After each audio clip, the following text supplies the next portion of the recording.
Bismillahirrahmanirrahim. Assalamualaikum warahmatullahi wabarakatuh. Bismillah, alhamdulillah, Allahumma sholli ala sayyidina wa maulana Muhammadin sallallahu alaihi wasallam. Sahabat-sahabat yang dimuliakan oleh Allah Subhanahu wa taala, mudah-mudahan hari ini, pagi ini kita awali dengan alhamdulillah. Ucapkan alhamdulillah. Siapa yang mengucapkan alhamdulillah pagi 100 kali, sore 100 kali, maka hadiahnya, pahalanya sama dengan sedekah 100 ekor kuda perang. Masya Allah, 100 ekor kuda perang, kata Rasulullah SAW. Maka ucapkan alhamdulillah 100 kali, sore 100 hari. Walaupun apapun yang dirasa oleh tubuh kita, apapun yang dirasa oleh lambung kita, apapun yang dirasa oleh hati kita, perasaan kita, biarin, serahkan kepada Allah Subhanahu wa taala. Cuek, masa bodoh, terserah Allah. Tapi tugas kita sebagai menurut ilmu medis yang saya sampaikan dari video-video yang sebelumnya, lakukan medisnya, psikologisnya, tauhidnya. Baca alhamdulillah, sampaikan kepada Allah, terima kasih ya Allah. Nah, apa yang masih bagus di tubuh kita, kita katakan makasih, mata saya masih bisa melihat. Sampaikan dan katakan. Nah, sehingga nanti semakin sering dikatakan, disampaikan, diomongkan hal-hal yang masih bagus dalam tubuh kita, yang terasa kurang baik sama Allah diperbaiki. Tapi sebaliknya, kalau yang dikeluhkan terus yang kurang baiknya, yang baiknya tidak disampaikan, tidak diomongkan, tidak dibicarakan, maka yang baiknya nanti akan dibikin gak baik sama Allah. Yang sehatnya dibikin sakit sama Allah organ-organ tubuh kita. Nah, jadi ucapkan selalu alhamdulillah. Alhamdulillah, alhamdulillah, alhamdulillah. Terima kasih ya Allah. Selalu setiap minum, makan itu ucapkan alhamdulillah. Berterima kasih kepada Allah Subhanahu wa taala. Ucapkan alhamdulillah, masih kau bangunkan sekarang ya Allah. Alhamdulillah ya Allah, anak saya sehat semuanya, tidak DBD, tidak tipes, tidak dirawat, tidak corona, tidak stroke, tidak jantung ya. Itu, dan gak usah nyari-nyari masalah di handphone ya, gak usah nyari berita-berita buruk di handphone tentang penyakit, apa perlunya. Kalau udah tahu emang kenapa? Lebih baik nggak tahu dibandingkan tahu, sahabatku, tentang penyakit itu bagi yang sedang ansietas dan psikosomatis. Sahabat-sahabat, jangan lupa sholawat senantiasa sehari 1000 kali. Jadi setiap habis sholat 200 kali boleh, 200 jadi 1000 sehari itu akan tenang hati kita. Sholawat ala Muhammad, sholawat ala Muhammad itu sholawat Jibril. Nah, yang saya sering lakukan sholawat Jibril.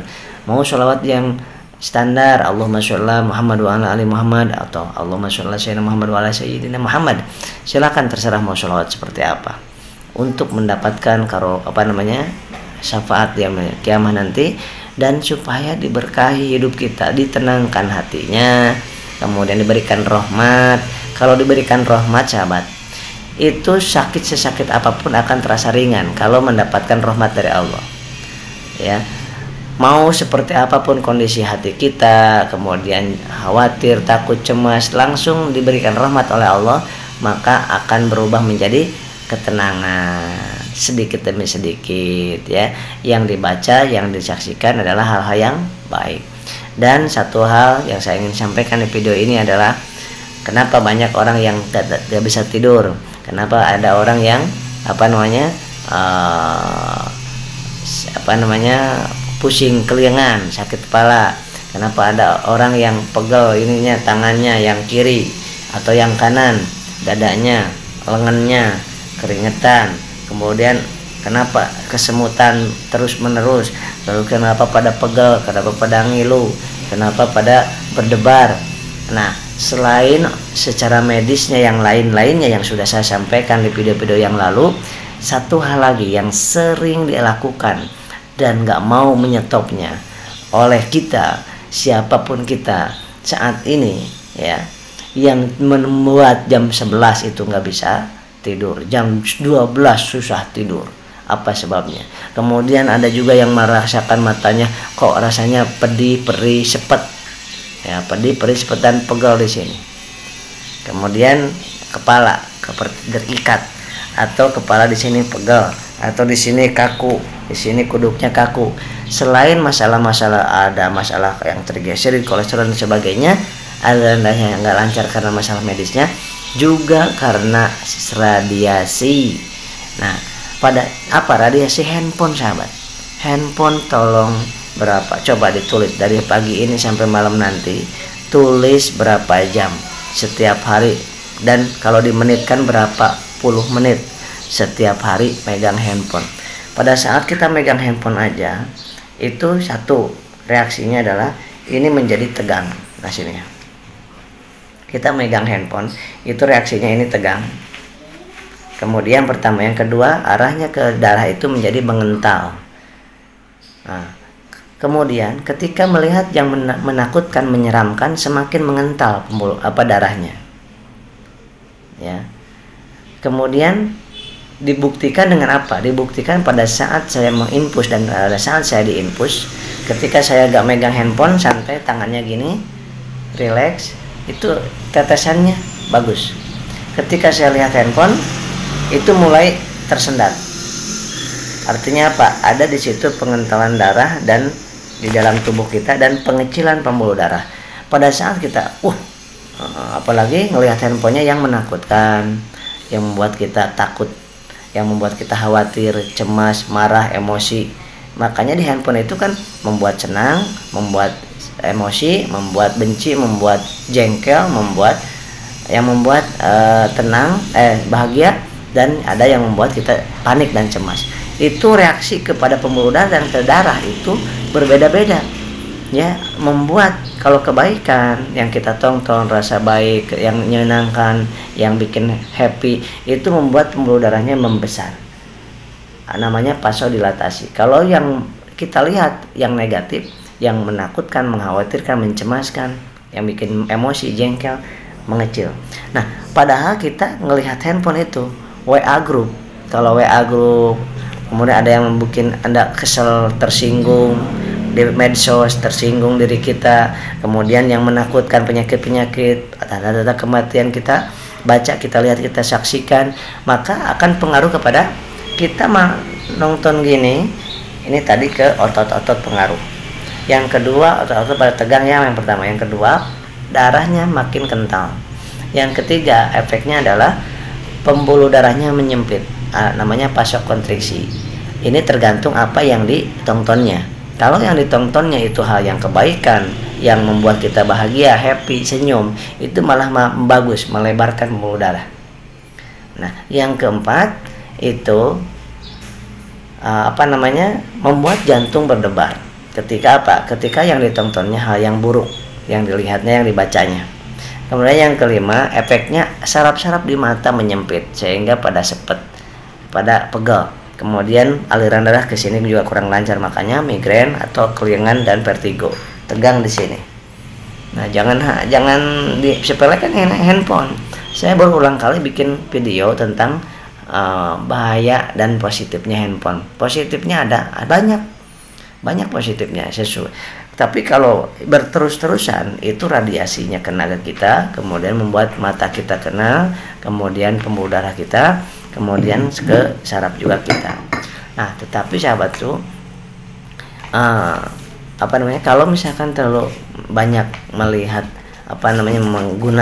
melihat handphone, itu radiasinya arahnya juga ke organ tubuh, ke jantung, kemudian ke prostat, kemudian ke payudara. Yang terjadinya nanti ada radikal bebas. Radikal bebas itu menyebabkan kanker dan lain sebagainya. Maka dari itu, yang nggak bisa tidur, mengeluh nggak bisa tidur, jam 9 matikan handphone.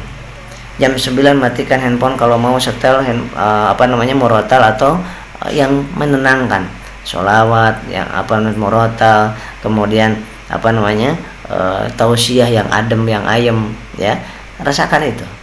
Nah, jam 9 udah matikan. Jangan bilang nggak bisa tidur, jam 12 masih online handphonenya. Ya nggak bakal bisa tidur. Yang ada adalah sepet matanya, besok paginya lemes. Kenapa? Yaitu kurang tidur, ditambah dipakai. Kan setiap kita baca medsos, setiap kita baca, melihat, nonton, itu otak kita secara otomatis berpikir itu. Dan berpikir memerlukan energi. dan energi dari glukosa, maka glukosanya akan turun, sahabat. Maka rasanya lemes, keringat dingin, berdebar, sesak, gak nyaman pada saat glukosanya turun. Jadi merembet kemana-mana akibat dari handphone. Bukan handphone jelek, handphone negatif positifnya ada. Tapi bagi Anda yang sedang pemulihan psikosomatis ya, yang sedang pemulihan psikosomatis, tolong ikutin. Setiap hari itu yang dilihat handphone, dekat dengan handphone itu banyakin dekat dengan Al-Quran, baca Al-Quran, hindari atau kurangi handphone.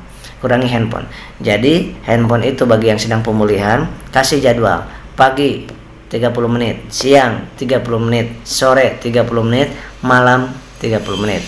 Itu maksimal itu. Jam 9 malam sudah di off. Nah, itu ya. Tapi itu bisa didengarkan walaupun 30 menit itu lihat dan pegang. Tapi selebihnya bisa setelah murotal, tausiah, didengerin doang. Itu boleh. Ya seperti itu. Ini yang orang yang sedang ingin disembuhkan cepat ansietas, tapi handphone masih terus-terusan nggak ngikutin aturan ini, maka artinya tidak mau disembuhkan sama Allah Subhanahu Wa Taala. Banyakin sholawat, banyakin mengucapkan alhamdulillah, makan dijaga 2 jam sekali, 10 suap, air putihnya setiap 1 jam 1 gelas, air manisnya setiap 2 jam 1 gelas ya. Itu selama kita belum bisa mengendalikan pikirannya. Tapi kalau udah merasa cuek, ya apa yang dirasa cuek, merasa bodoh, itu baru kita nggak 2 jam sekali lagi, 4 jam sekali, normal kembali. Seperti itu. Siap sahabat-sahabatnya, kita bersolawat. Sallallahu ala Muhammad, sallallahu alaihi wasallam, sallallahu ala Muhammad, sallallahu alaihi wasallam. Ya Nabi, salam alaika. Ya Rasul, salam alaika. Ya Habib, salam alaika. Salawatullah alaika. Allahumma sholli wa sallim wa barik alaih. Semangat dan semoga disehatkan jiwanya, sehat jiwanya, sehat raganya. Semangat terus. Jangan kendor, semangat terus. Aktivitas, jangan diam. Aktivitas pikirannya, aktivitas fisiknya, aktivitas jiwanya yang positif. Kenali, deketi Allah terus. Ingat surga, ingat Allah, ingat Rasulullah, ingat kebaikan.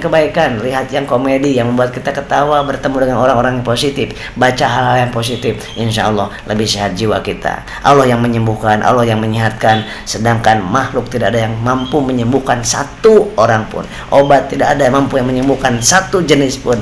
Tetapi kita wajib ikhtiar di jalan yang Allah sukai dan di jalan Allah ridhoi dan Rasul cinta kepada kita, dan sakit kita adalah sebagai karunia kasih sayang Allah Subhanahu Wa Taala. Demikian dan bermanfaat. Assalamualaikum warahmatullahi wabarakatuh.